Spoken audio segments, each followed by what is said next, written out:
to do it, per Alex's point. Shock and outrage as the Biden administration agrees to release 5 Iranian prisoners and unfreeze $6 billion in Iranian funds, all in exchange for the release of 5 Americans being detained in Iran. Senator Tom Cotton says, quote, first Joe Biden used 9/11 as an excuse to flee Afghanistan. Now he desecrates this day by paying ransom to the world's worst state sponsor of terrorism. Shameful. Congressman Nick LaLota serves on the House Armed Services and Homeland Security Committees, and he joins us now.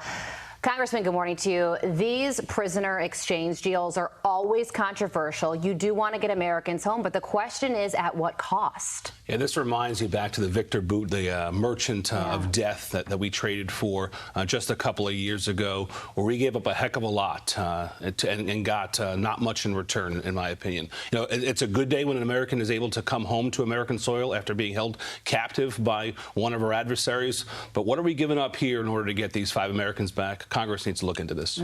Congressman, what's worse, the deal itself or the fact that Congress was notified on 9/11? Yeah, I mean, I'm here in Manhattan right now. I was down on 9/11 on Ground Zero yesterday. The timing is terrible, too. It's a slap in the face of all the families who lost folks 22 years ago. The timing could not be worse. I don't know what this administration is thinking. Well, you're going to be part of a House hearing today on the evolving threat in the post-9/11 world.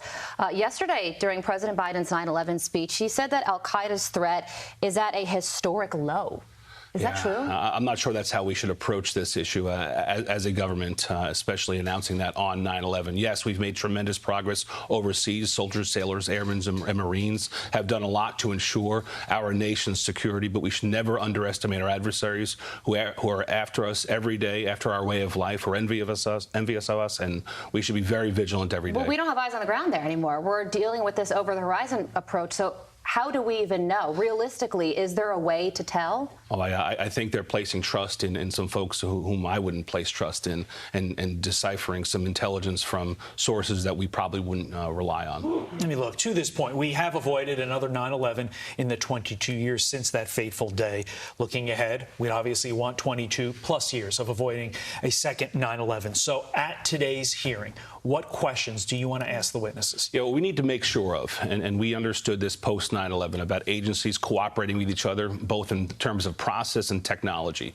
We want to make sure that we keep a solid eye on our agencies to ensure that we are sharing intelligence, that we have the equipment to do so, the personnel to do so. Fortunately, our subcommittee chairman, Representative Anthony D'Esposito, a retired NYPD detective, has a good handle on these details, and he's going to lead us in the right direction in this subcommittee hearing today in Manhattan. Well, big news here. Kim Jong-un is reportedly going to be meeting with Vladimir Putin in the next few days to discuss a possible arms deal. So Russia wants more weapons for their war in Ukraine in exchange for, this is what North Korea wants, along with food aid, intercontinental ballistic missiles, possibly nuclear-capable ballistic missile submarines, and military reconnaissance satellites. And according to Mike Pompeo, China is at the center of this all. China has to greenlight this meeting. So how do we respond to this? Yeah, we seem to be forming a new axis of evil here in 2023. And I think our adversaries are taking advantage of the weakness that we have in this administration. Diplomatically, we're very weak. I think that our allies don't respect us enough. Our enemies don't fear us enough. And we're going down a bad path of allowing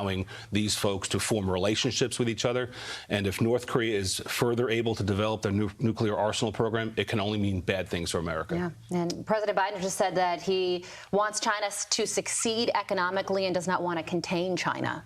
Congressman Nick LaLota, you're on a number of very important committees, yes, no doubt in part due to your Navy service. We want to thank you for that, and thanks for joining us here in studio. Much. We appreciate it.